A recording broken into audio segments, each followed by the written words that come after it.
நானும் எத்தனையோ வாட்டி இந்த சைலன்சர மட்டும் மேட் பிளாக் ஸ்ப்ரே பெயிண்ட் வாங்கி அடிச்சு பத்துட்டேன். ஆனா ரஸ்ட் மட்டும் போகவே மாட்டேங்குது.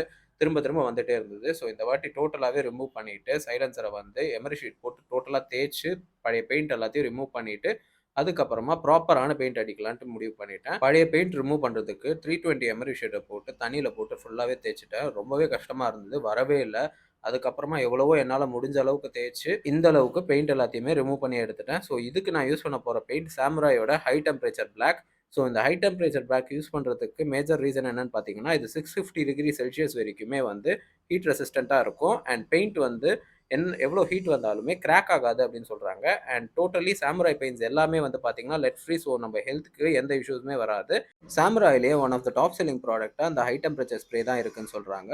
ஸோ இந்த ஹை டெம்பரேச்சர் ஸ்ப்ரேயை நீங்கள் பர்ச்சேஸ் பண்ணணும்னா டிஸ்கிரிப்ஷனில் லிங்க் கொடுக்குறேன். அப்படி இல்லைனா கமெண்ட் பாக்ஸில் லிங்க்னு டைப் பண்ணுங்கள். உங்களோட டிஎம்மில் நான் மெசேஜ் போட்டு விட்டுறேன். ஸோ இதில் ஒரு கோட் அடித்து காய விட்ட அப்புறமா 2வது கோட்டுமே நான் அடிச்சுட்டு காய விட்டுட்டு இருந்தேன்.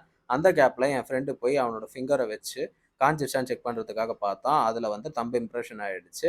ஸோ ஓவர் நைட் காய விட்டுட்டு அப்புறமா நெக்ஸ்ட் டே மார்னிங் திரும்பவும் மெக்கானிக்கை வச்சு நான் மாட்டிட்டு ஃபைனல் ரிசல்ட் பார்க்கும்போது சைலன்சர் ஷோரூம் ஃபினிஷில் பர்ஃபெக்டாக இருக்குது. ஸோ ஒரு வாட்டி ஏதோ ஒரு ஸ்ப்ரே பெயிண்ட்டை வாங்கி அடிக்காமல் ப்ராப்பரான ப்ராடக்டாக வாங்கி அடித்து யூஸ் பண்ணுறதே பெட்டர்.